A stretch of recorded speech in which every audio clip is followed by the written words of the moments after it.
سكت الشعر وصال وجالا حط بأرض الصمت رحالا حتى بزغ النور بهي وعلى آله وأصحابه أهل الصدق والوفاء أما بعد. Yang sama-sama kita hormati pengurus Mushola Al-Muslimin, hadirin bapak-bapak yang dimuliakan Allah Subhanahu wa taala. Alhamdulillah kita dimudahkan oleh Allah untuk salat subuh berjamaah. Mudah-mudahan Allah berikan istiqomah kepada kita untuk terus beribadah dalam kondisi berjamaah dan juga dimudahkan untuk mengikuti ta'lim salah satu majelis zikir. Mudah-mudahan meskipun sebulan sekali ya, tapi timbangan pahala kebaikannya insya Allah akan kita rasakan kelak, akan kita dapatkan ketika kita berada di yaumil akhir insya Allah. Salawat beriring salam mudah-mudahan senantiasa berlimpah kepada baginda Nabi Muhammad sallallahu alaihi wasallam, keluarga beliau, para sahabat dan segenap umatnya, termasuk kita semua. Berharap mudah-mudahan diberikan syafaat untuk memasuki surga Allah Subhanahu wa taala bersama Rasulullah sallallahu alaihi wasallam. Bahasan kita pagi ini tentang kesempurnaan iman. Hadis ke-13 dari kitab Riyadhus Shalihin. Bismillahirrahmanirrahim. An Abi Hamzah Anas ibn Malik radhiyallahu anhu ta'ala, khadimu Rasulillah sallallahu alaihi wasallam, anin Nabi sallallahu alaihi wasallam qala la yu'minu ahadukum hatta yuhibba li akhihi ma yuhibbu li nafsihi. Rawahul Bukhari wa Muslim. Dari Abu Hamzah Anas bin Malik, semoga Allah meridhoinya. Beliau adalah khadimu Rasulillah, pernah menjadi pembantu pelayan Rasulullah di rumah beliau, bahwa Rasulullah SAW bersabda, la yu'minu ahadukum, tidak sempurna imanmu, hatta yuhibba li akhihi, sampai ia bisa mencintai saudaranya, ma yuhibbu li nafsihi, seperti apa yang dicintai untuk dirinya sendiri. Hadis sahih riwayat Imam Bukhari dan Imam Muslim. Enggak, silakan.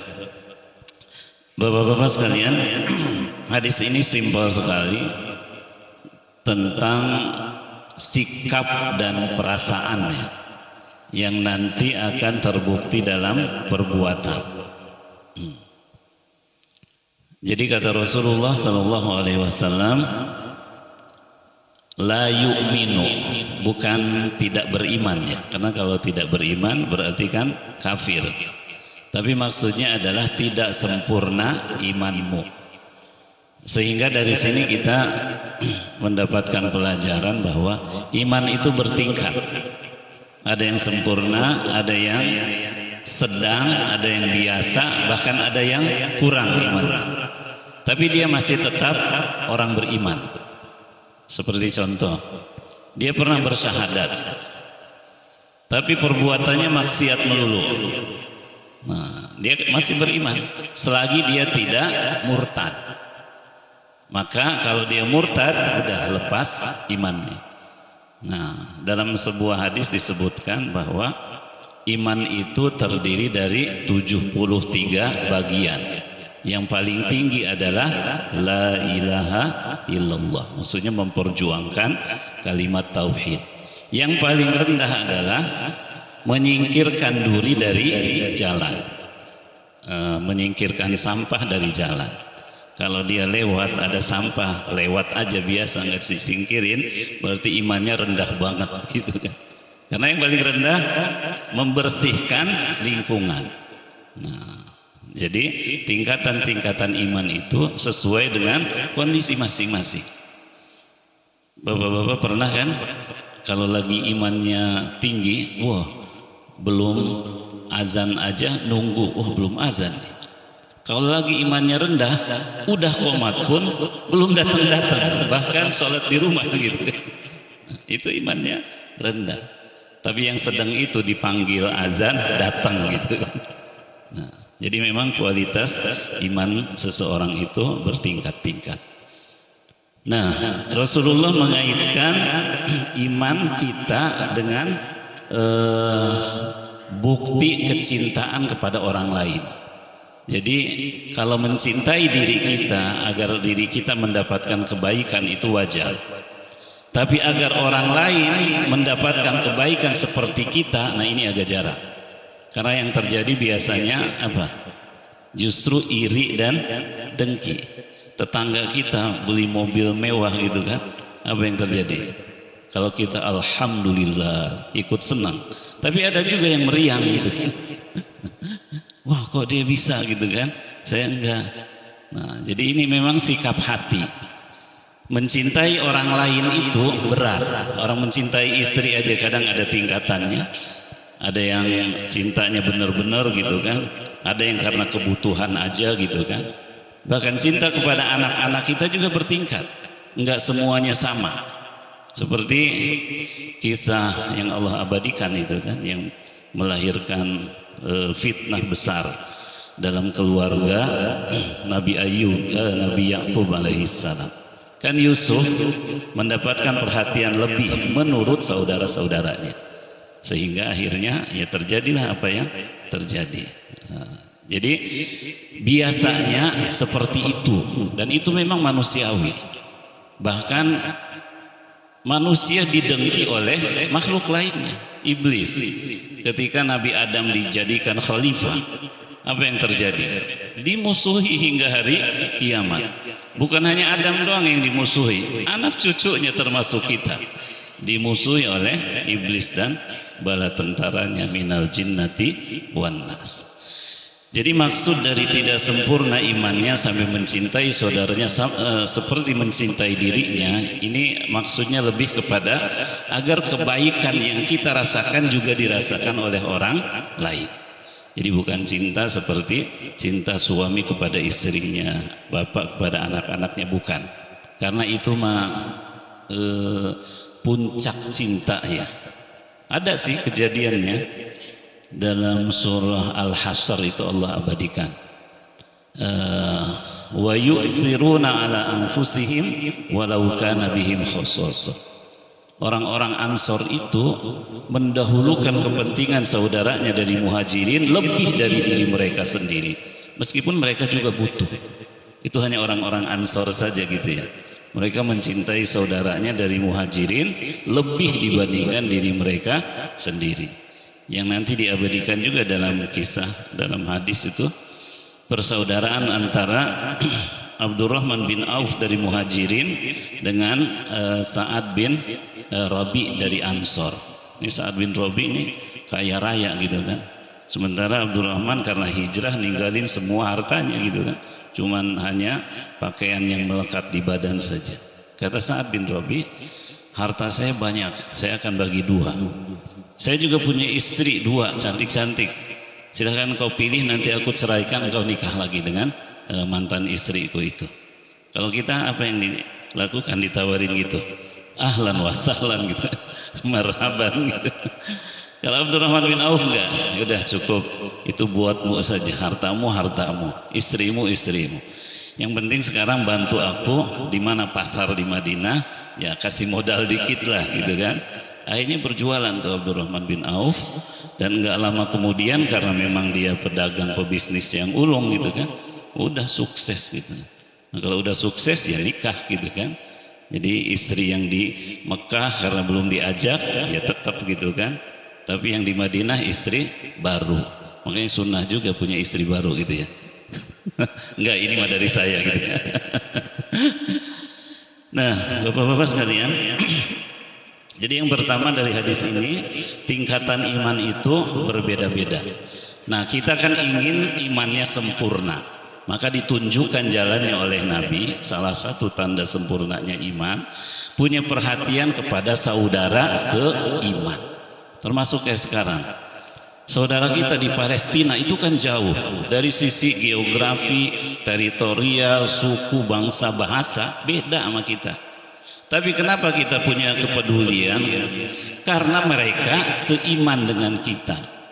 Kalau tidak seiman ya biasa aja, kayak di Ukraina gitu kan, nggak ada perasaan lebih di hati kita. Nah, sampai sekarang masih perang juga kan, Rusia masih perang sama Ukraina. Tapi kenapa di Palestina kepedulian kita lebih? Karena mereka saudara seiman. Dan di sana ada namanya Masjidil Aqsa yang masih dikuasai oleh penjajah Zionis Israel. Kalau di Masjidil Aqsa nggak bisa kita duduk-duduk ini. Saya pernah ke sana tahun 2018 ya. Kita habis sholat hanya boleh zikir sebentar. Habis itu pasukan Israel musir kita keluar. Karena habis sholat kita, habis sholat orang muslim terutama habis subuh, itu gantian orang Yahudi yang masuk. Mereka menunaikan ritual, ya ritual mereka lah, nyanyi-nyanyi segala macam. Nanti zuhur juga gitu. Zuhur kita zikir sampai 12:30 lah. Habis itu diusir, harus keluar. Orang Yahudi gantian masuk, seperti itu. Dan mereka nggak cukup seperti itu. Mereka pengen menguasai sepenuhnya. Dan itu di bawah Masjidil Aqsa, di basementnya itu Masya Allah. Mereka udah bikin kuil Yahudi, bikin kafe, bikin bar segala macam. Itu di bawah Masjidil Aqsa. Ada tembok ratapan kan di depannya tuh. Nah di dalamnya basement di bawah Al-Aqsa itu ya udah macam-macam dibangun oleh orang-orang Israel. Pengennya mereka ini diruntuhkan di Masjidil Aqsa, dibangun kuil Sulaiman. Dan itu maketnya sudah ada, sudah mereka buat. Kemarin itu kenapa terjadi penyerangan tanggal 7 Oktober itu? Karena kalau tidak ada penyerangan tuh, itu udah sepakat Israel, Amerika sama Saudi itu akan dibangun tuh di depan Masjidil Aqsa yang sekarang itu ada namanya Masjid Qubatus Sokhra, Dome of the Rock itu yang kuning itu, yang kubah kuning. Itu akan dibuang, dihancurkan, dibangun Solomon Temple itu. Jadi tersisa tuh nanti hanya Masjidil Aqsa doang. Sekitarnya udah kuil Yahudi. Nah, dan itu udah disepakati, tinggal dibuat saja. Makanya kenapa Hamas menyebar angket tuh ke seluruh warga Gaza. Kalau kita enggak gerak nih, itu akan dikuasai Masjidil Aqsa. Kemudian disebarkan angket tuh, kita lawan apa kita menyerah biasa saja. Ternyata 85% mereka sepakat, ayo kita lawan semampu yang kita bisa. Dan ya apa yang terjadi sekarang itu dalam rangka membela Masjidil Aqsa. Udah hampir setahun kan berperang dan alhamdulillah masih bertahan gitu kan. Ya meskipun babak belur ya. Karena memang saudara-saudaranya tuh yang di sekelilingnya itu nggak bantu persenjataan maksudnya, Mesir, Jordania, Saudi gitu kan, hanya bantu logistik aja kayak kita gitu ya. Maka mudah-mudahan kita doakan Allah berikan kekuatan kepada saudara-saudara kita di Palestina, amin ya rabbal alamin. Kemudian yang kedua, bahwa hadis ini juga memberikan pelajaran pentingnya ikatan sosial di antara kaum muslimin. Jadi ribatul ukhuwah, jadi mengokohkan ikatan persaudaraan itu penting. Dan ini harus terus diperbaharui bahwa kita ini bersaudara. Dalam ayat lain itu disebutkan wa kunu ibadallahi ikhwana. Jadilah kalian hamba Allah yang bersaudara. Bahkan di Al-Hujurat ayat 10, innamal mu'minuna ikhwah, sesungguhnya orang-orang beriman itu bersaudara. Tapi ya tadi, karena persaudaraan dalam iman itu ibadah yang besar, ujiannya juga besar. Direcokin melulu oleh setan tuh biar kita itu saling berpecah belah. Orang tadi aja kisah Nabi Yakub, bapaknya Nabi, tapi anaknya itu dipecah belah oleh setan, dikomporin gitu kan. Akhirnya Yusuf jadi korban gitu kan. Untungnya Yusuf mah tidak dendaman gitu kan. Dia jadi menteri keuangan gitu kan. Jadi raja di Mesir. Kalau kita yang terjadi apa tuh? Kalau kita dizolimi, kita berkuasa, yang pelaku kezoliman dulu apa kita lakukan? Ya minimal kita gamparin dulu. Nabi Yusuf enggak. Nabi Yusuf memaafkan mereka. Ini juga contoh yang diajarkan kepada kita. Jangan memendam dendam di hati. Serahkan urusan kepada Allah. Nah, ini kan berat. Kita biasanya kan selalu teringat kepada orang yang menyakiti kita. Nah, harusnya kita hilangkan itu karena jadi beban, jadi sampah-sampah yang mengotori hati. Makanya ketika Nabi itu membebaskan Mekah, Nabi mengatakan izhabu fa antumut tulaqa. Silahkan kalian pergi bebas merdeka. Aku tidak akan membalas dendam. Jadi dihilangkan itu dalam hati. Makanya ini perlu proses gitu ya, terus mengokohkan iman. Karena memang setan itu punya tempat di hati kita. Dia akan selalu mencari celah kelemahan kita. Makanya harus meluaskan dada ya, melebarkan kesabaran. Sekarang kan banyak kesabarannya setipis tisu gitu ya. Senggol dikit di jalan berantem gitu. Nauzubillah min zalik. Sabar aja gitu. Nah, jadi yang kedua penting sekali untuk meningkatkan ikatan persaudaraan. Makanya dalam tradisi kita ya alhamdulillah banyak yang baik gitu kan. Kita ada apa tuh? Perkumpulan keluarga, ada arisan RT, arisan keluarga besar, itu dalam rangka mengikatkan persaudaraan. Karena antar sesama kerabat aja kalau enggak ketemu itu kan agak sikapnya agak beda. Tapi kalau yang sering ketemu ya gampang untuk saling membantu gitu ya. Nah, kita aja yang jarang ketemu ya kurang kuat ikatannya. Tapi kalau tiap waktu ketemu ya udah jadi saudara gitu kan. Minimal dalam doa ya kebayang gitu ya.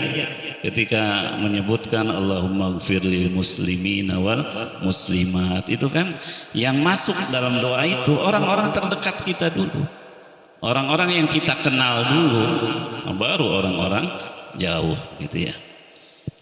Jadi semua yang bisa mengokohkan ikatan persaudaraan harus mendapat dukungan dari kita. Kita hadir, kita terlibat aktif di situ. Makanya dalam konteks amar ma'ruf nahi mungkar itu disebutkan fal yughayyirhu biyadihi.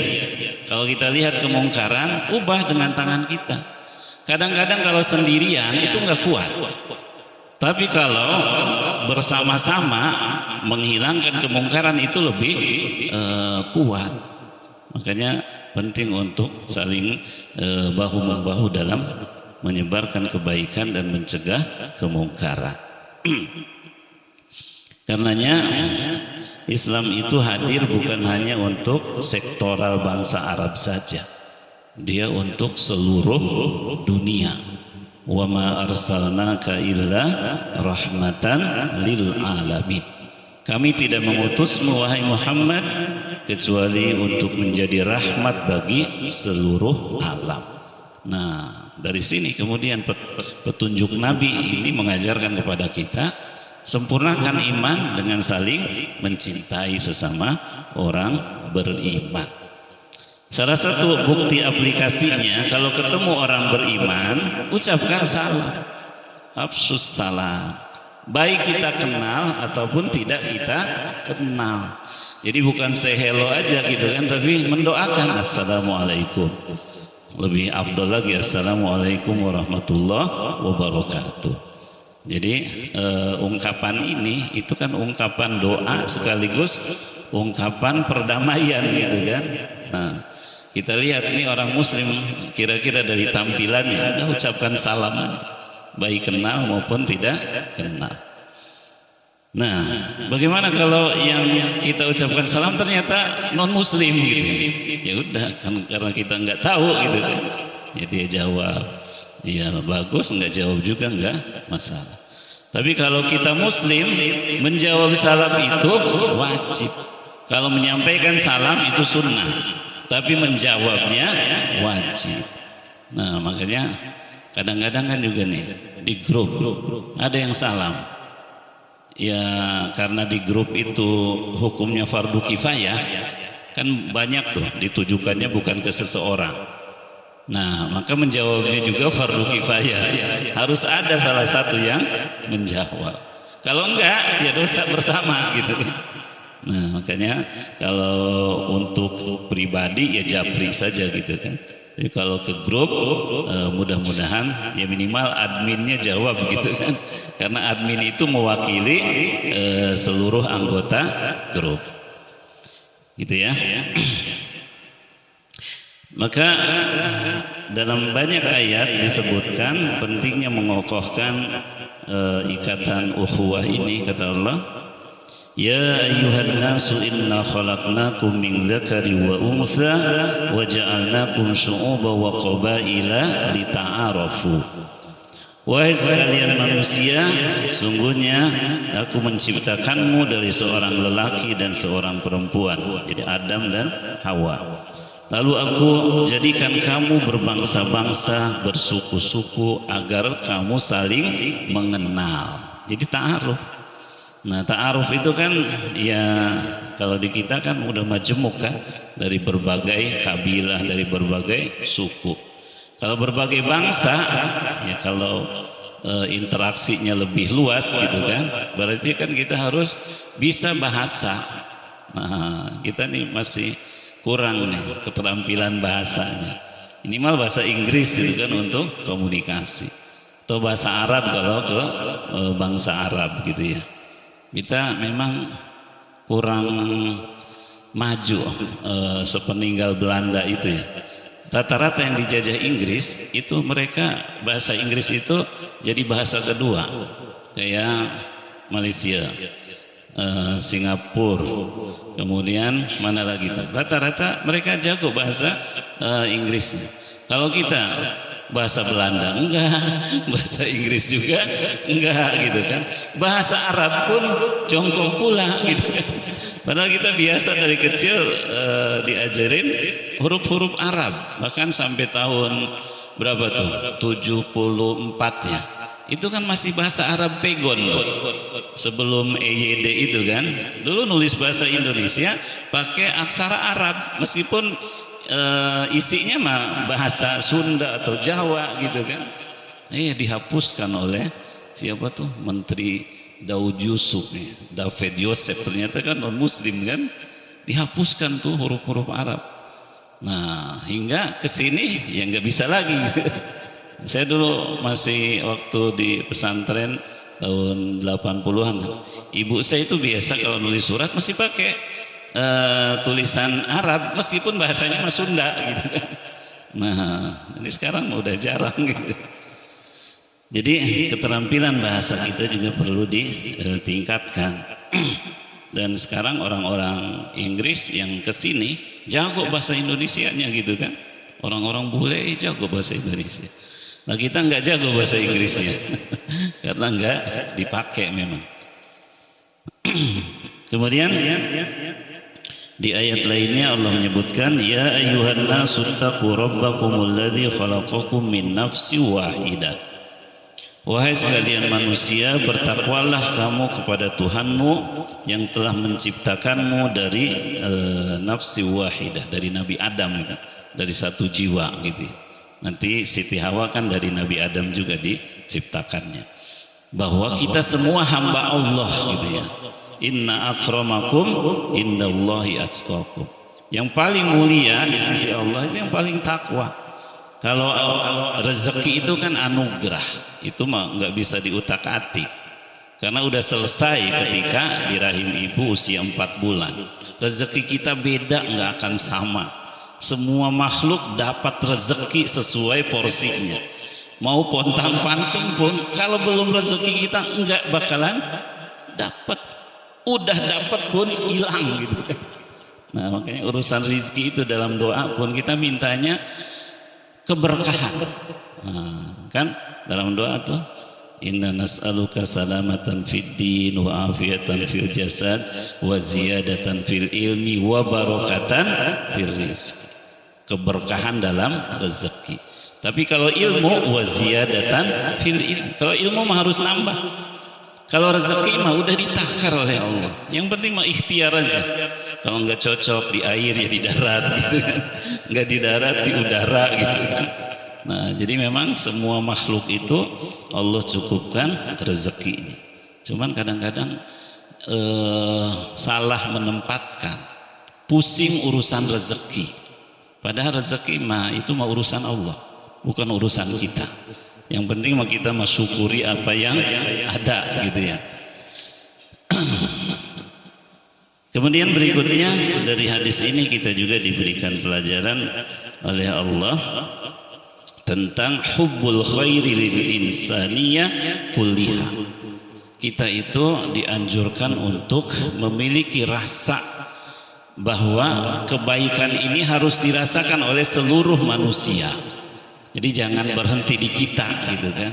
Makanya kenapa Rasul disuruh berdakwah agar kebaikan Islam ini terus menyebar luas. Sehingga penyebarannya ya harus diupayakan. Ya kalau Rasul nggak berdakwah gitu kan nggak akan ada kita. Makanya kalau kita udah paham tentang Islam, jangan berhenti di kita, harus kita tularkan kepada orang lain. Ya minimal orang terdekat sama kita, istri, anak, karib kerabat harus mengenal Islam. Ya Islam kan banyak segmennya, termasuk baca Quran saja kan. Kalau ada yang belum fasih baca Quran ini harus kita ajari. Nah, sehingga nanti Nabi memberikan apresiasi gitu ya. Khairukum man ta'allamal Qur'an wa 'allamahu. Sebaik-baik kamu itu yang belajar Al-Qur'an dan mengajarkannya. Makanya jangan berhenti kalau belum bisa gitu ya. Terus belajar, terus ngafal gitu kan. Maksimal yang bisa kita lakukan. Nah, jadi kebaikan itu harus dirasakan oleh seluruh manusia, termasuk lingkungan kita, peliharaan binatang yang ada di sekitar kita. Jadi Rasul itu pernah memberikan ancaman gitu ya. Ada seorang wanita yang masuk neraka karena kucingnya. Dia pelihara kucing tapi enggak dia kasih makan. Enggak dia lepaskan tapi dia kurung tidak dikasih makan. Gara-gara kucing masuk neraka gitu. Makanya kalau enggak kita kasih makan, lepaskan biar dia cari makan sendiri. Termasuk nih yang punya burung. Punya burung, kalau beli burung yang satu paket, laki perempuan. Ini burung dibiarkan bujangan seumur hidup gitu kan. Kalau enggak, lepaskan biar dia cari pasangannya. Makanya saya selalu menyuruh tuh yang punya burung, itu laki apa perempuan? Kalau laki cariin yang betinanya. Gitu loh. Lah kita aja di penjara sendirian. Ya Allah, nelongsoknya gitu kan. Kalau punya pasangan kan bisa bahagia. Jadi harus perhatian karena bukan hanya makan kebutuhan binatang itu, instingnya untuk menikah juga ada gitu ya. Jadi yang punya burung di rumah lihat nih, dia betina apa jantan. Kalau jantan cariin betinanya gitu ya, biar rahmatan lil alaminnya dirasakan oleh seluruh makhluk Allah. Ini tidak berlebihan. Karena Rasul juga pernah melihat seorang sahabatnya punya piaraan burung pipit gitu kan, namanya Nuqair. Nah itu dijadiin mainan oleh anak-anak orang Ansor di Madinah. Ya Nabi karena anak-anak kan memainkan burung itu biasa. Cuman pesan Nabi, burung ini juga adalah makhluk Allah, berikan hak-haknya, ya dikasih makan gitu kan. Nah, termasuk tadi hak biologisnya gitu ya. Nah, jangan sampai dia menuntut di hadapan Allah nanti.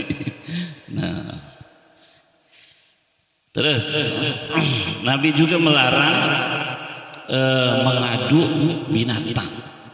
Jangan sampai diadu, ayam diadu gitu kan. Itu yang dosa yang mengadu.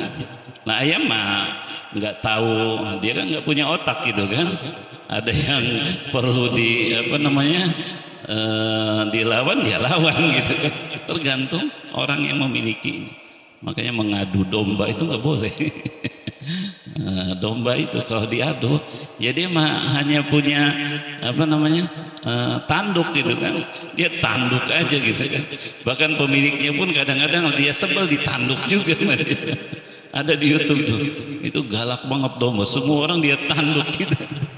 Jadi jangan mengadu binatang apapun itu jenisnya. Kemudian kita juga diminta oleh Rasulullah SAW untuk selalu mengokohkan ikatan persaudaraan dengan saling berbagi hadiah. Kata Rasul, tahadu tahabu, berbagilah hadiah maka dia akan melahirkan kecintaan di antara kalian. Jadi sesekali kalau pertemuan itu bawa hadiah gitu kan, tukar kado gitu kan, itu sunnah gitu kan, saling membahagiakan. Jadi idkhalus surur, memasukkan rasa bahagia ke dalam hati seorang mukmin itu juga ibadah. Nah, makanya kalau nggak bisa menebarkan kebaikan, ya jangan sampai menjahati orang gitu kan, jangan sampai menebarkan kejahatan. Nah, jadi ikatan ukhuwah itu bisa dikokohkan juga dengan saling berbagi hadiah. Hadiah itu tidak mesti barang, ucapan juga itu bisa jadi hadiah. Nah, jadi mengucapkan ketika dia berbahagia kita turut bahagia, ketika dia menderita kita empati gitu kan, itu juga memasukkan kebahagiaan. Apalagi sekarang di medsos gitu ya, di medsos kan kadang ada orang lagi bahagia ulang tahun gitu kan, ya kita turut mengucapkan doa gitu kan, boleh-boleh saja meskipun merayakan ulang tahun itu khilafiyah gitu ya. Tapi kalau orang bahagia dengan ulang tahun, ya kita ikut bahagia juga gitu kan. Apalagi kalau dia neraktir, kita ikutan juga gitu kan. Nah, jadi berbagi kenikmatan itu bagian dari sunnah Rasulullah dan para sahabatnya. Dulu mereka enggak menanti momentum. Kalau kita kan kadang nanti momentum kan. Mereka dapat rezeki itu langsung ngundang teman-temannya untuk makan-makan di rumahnya.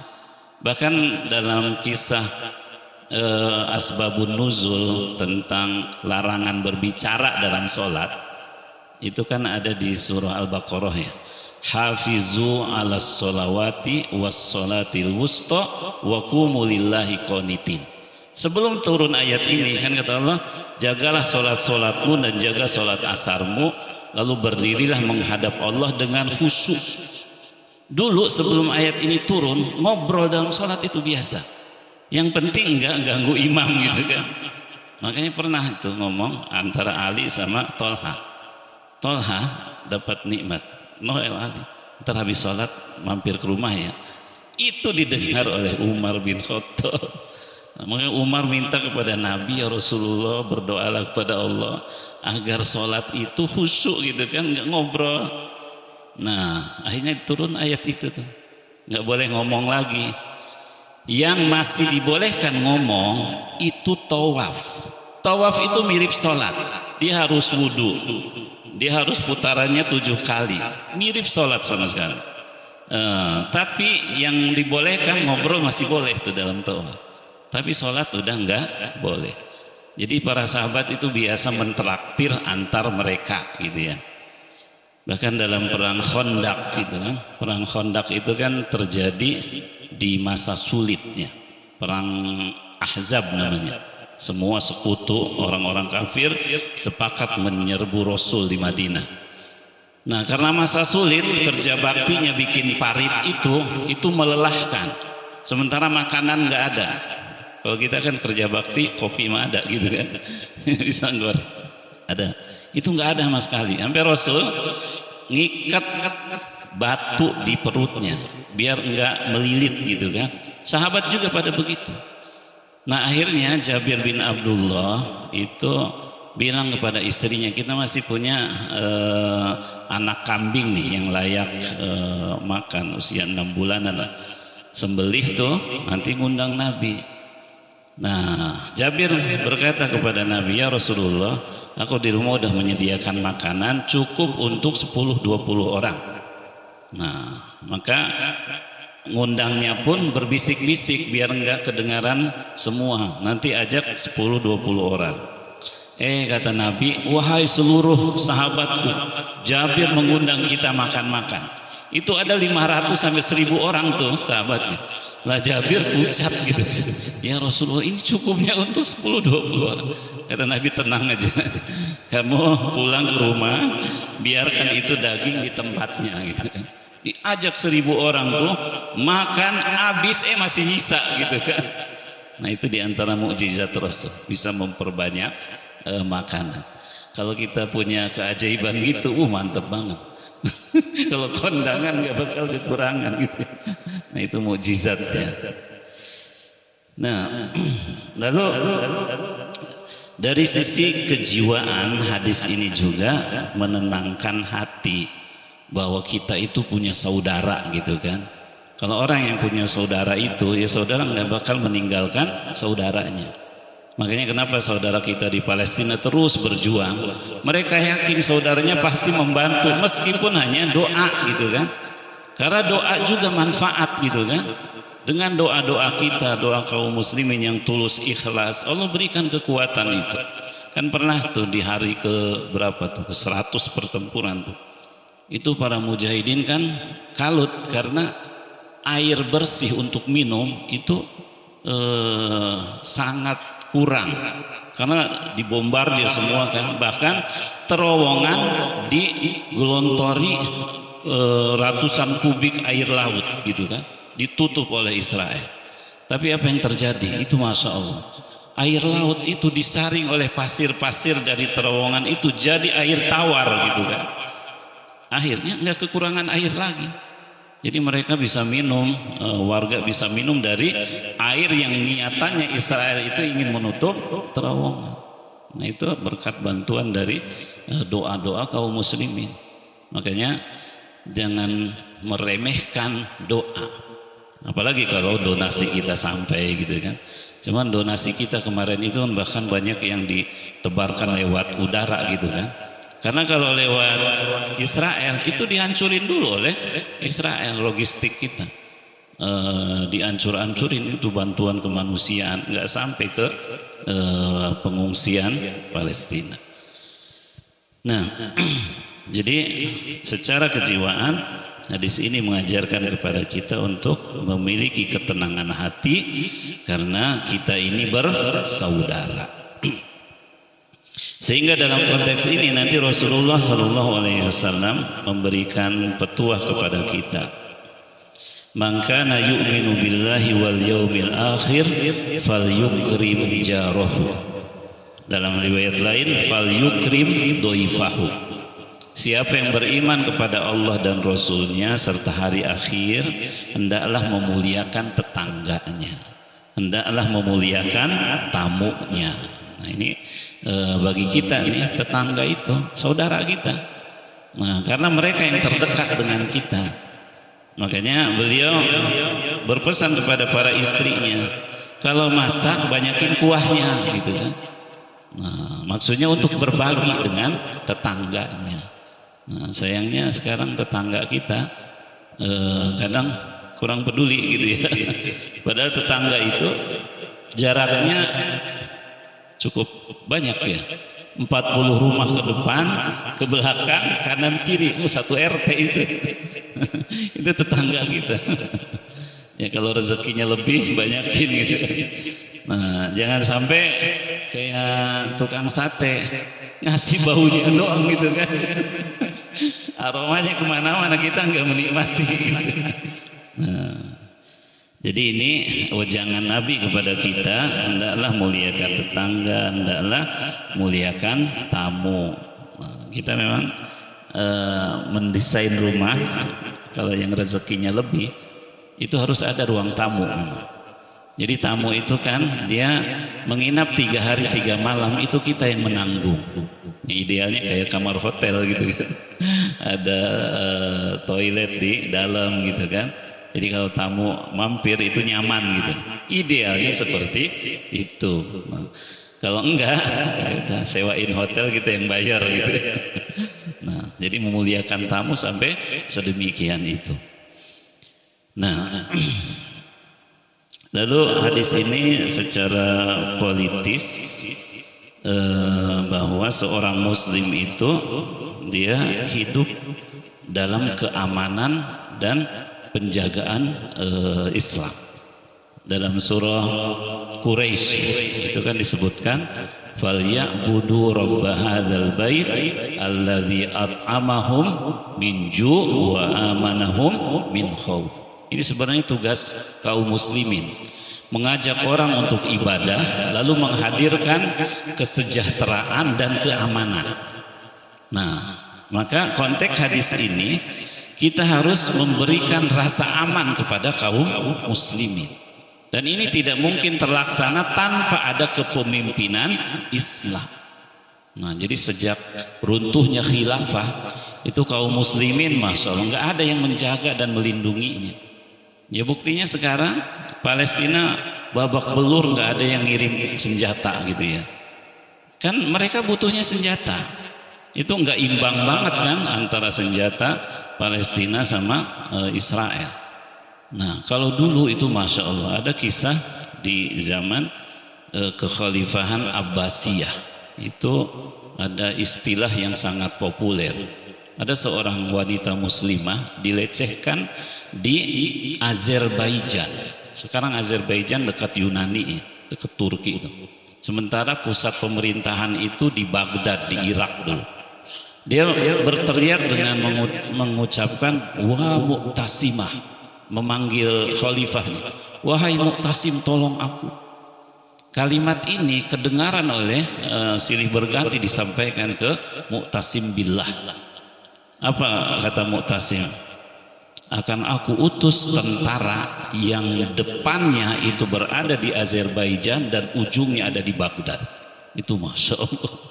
Beneran itu, Azerbaijan ditaklukkan karena melecehkan wanita muslimah itu. Nah sekarang mau boro-boro, wah muslimah, orang Palestina berteriak, saudaranya diem aja gitu kan, masya Allah. Mudah-mudahan kita diampuni oleh Allah. Kita doakan mudah-mudahan nih presiden ke depan, presiden kita nih, mudah-mudahan punya patriotisme gitu kan, menyelamatkan kemanusiaan. Tapi ironis juga sih kita ya, kita mungkin banyak yang nggak tahu ya. Pemerintahan kita itu kan diboikot sebagian besarnya militernya oleh Amerika. Karena diboikot kan harus cari-cari negeri lain untuk memasok senjata. Kita punya Pindad, tapi Pindad itu dalam undang-undang kita, tentara itu nggak boleh hanya satu jalur, harus ada dari berbagai jalur senjata, nggak boleh satu jenis aja. Amerika nih curangnya, culasnya, diboikot kita nih untuk mendapatkan spare part senjata kita, dia kirim spare partnya ke Israel. Otomatis kita harus beli dari Israel. Nggak ada nih spare part senjata kita kecuali dari Israel. Dan sejak zaman siapa tuh? Megawati, SBY, itu ada pembelian senjata dari Israel gara-gara Amerika ini. Kira-kira gimana tuh? Dilematis kita memang. Itu Amerika kerjaannya gitu ya. Jadi memboikot spare part senjata kita, dia adanya di Israel. Kalau enggak beli, ya enggak bisa dipakai nih senjata ini. Nah, dan itu yang terjadi gitu ya. Makanya mudah-mudahan kalau kuat pemimpinnya kayak dulu Soeharto kan, terserah mau boikot kita bikin sendiri gitu. Ini nggak bisa gitu bikin sendiri. Itu yang terjadi. Makanya ya nggak bisa nyalahin pemerintah 100% juga itu, karena ini berkaitan dengan persenjataan gitu ya. Tapi kalau kuat sih beli aja dari Rusia gitu kan. Ya pasti diboykot lebih oleh Amerika gitu kan.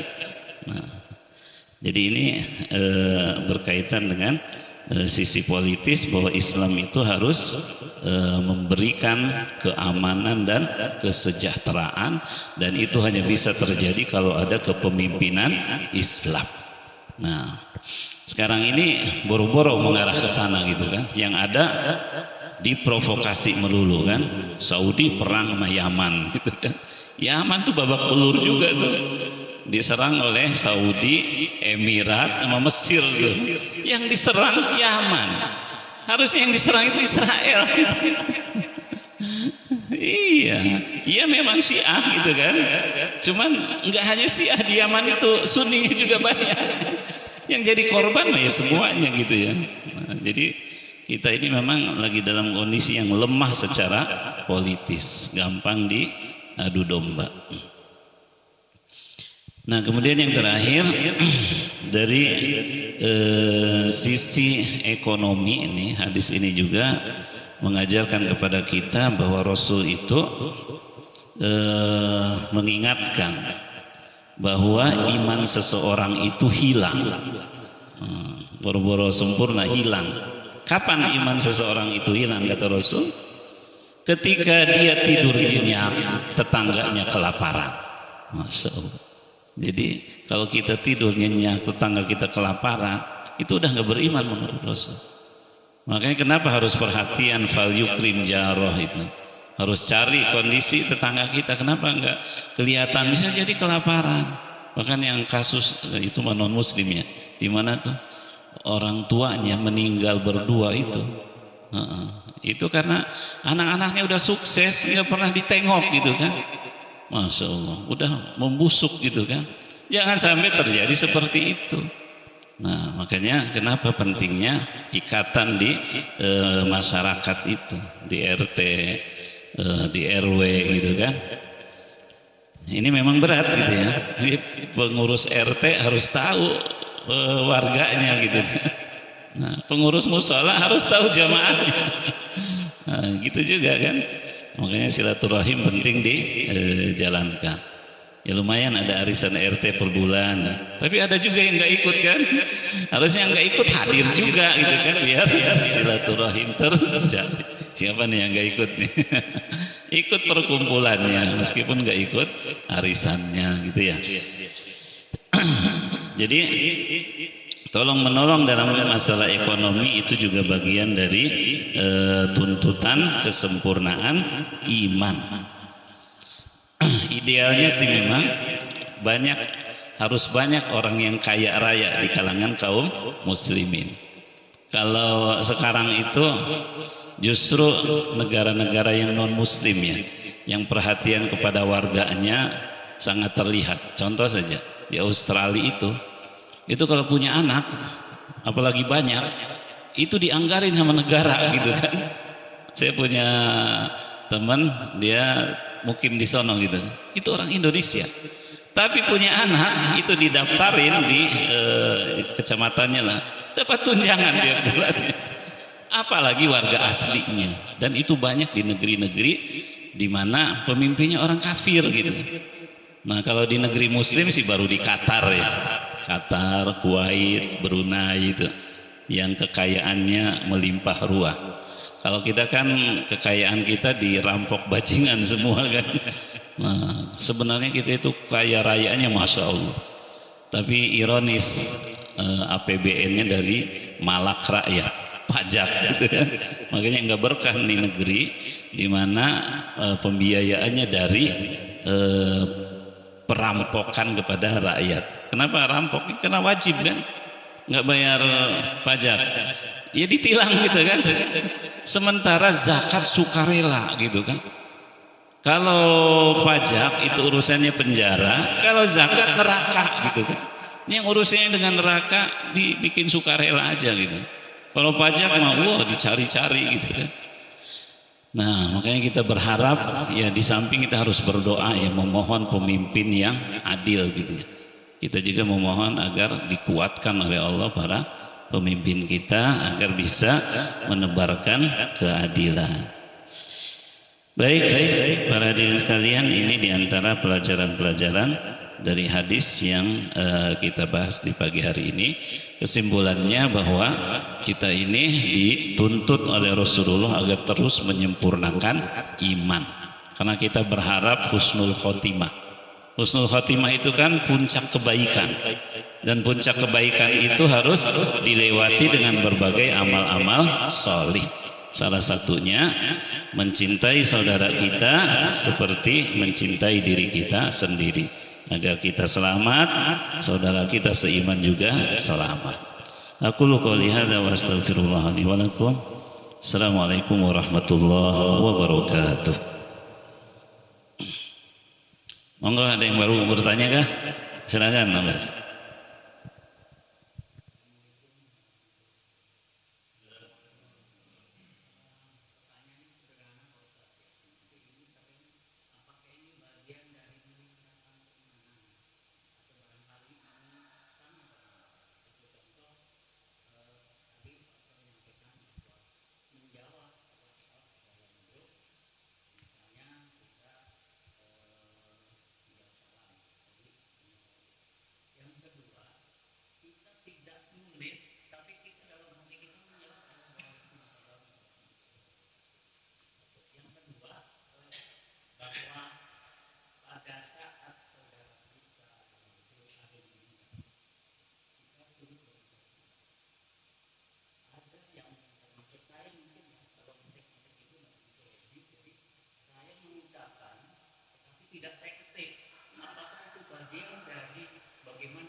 Waalaikumsalam warahmatullahi wabarakatuh. Iya, jadi dalam grup itu jadinya fardu kifayah, karena yang ditujukan kepada siapa saja, bukan orang tertentu. Maka ketika kita menjawab itu udah gugur kewajiban kita meskipun tidak ditulis gitu ya. Termasuk mendoakan almarhum almarhumah, kita doakan. Doa itu kan bukan hanya ditulis tapi yang kita ucapkan. Doa kita itu antara kita dengan Allah, bukan antara kita dengan anggota grup gitu ya. Jadi kalau menuliskan di grup itu hukumnya sunnah saja, tidak wajib. Tapi yang wajib itu menjawab salam. Makanya sekali lagi kalau di grup itu kayak undangan gitu kan. Undangan ke grup itu enggak spesifik orangnya. Makanya siapapun yang bisa, yaitu yang menggugurkan kewajiban grup. Makanya fardu kifayah itu kayak sholat jenazah. Kalau di satu tempat udah ada yang menyolatkan, ya udah yang lain mah udah gugur kewajibannya. Meskipun fardu, tapi fardunya kifayah, cukup dilakukan oleh segelintir orang saja.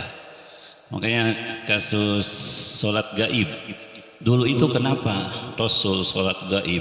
Sejarahnya kan Raja Najasyi itu di Ethiopia, beliau udah muslim, meninggal di tengah kondisi kaum kafir, nggak ada yang menyolatkannya, maka Rasulullah yang menyolatkannya secara gaib.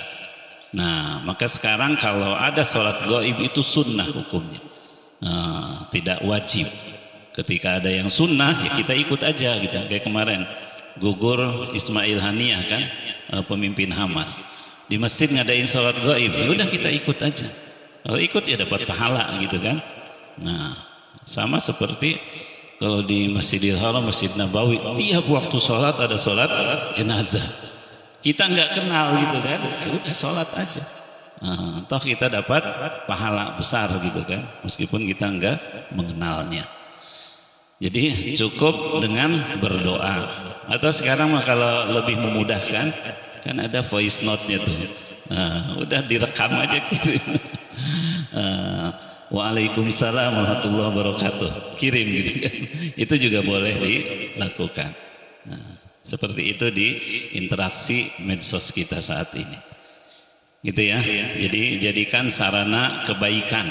Karena itu juga peluang kebaikan di sisi Allah Subhanahu wa taala. Baik, barangkali itu ada lagi? Cukup. Nah, udah waktu syuruk, kita tutup bersama-sama dengan berdoa kafaratul majlis. Subhanakallahumma bihamdika asyhadu an la ilaha illa anta astaghfiruka wa atubu ilaik. Assalamualaikum warahmatullahi wabarakatuh.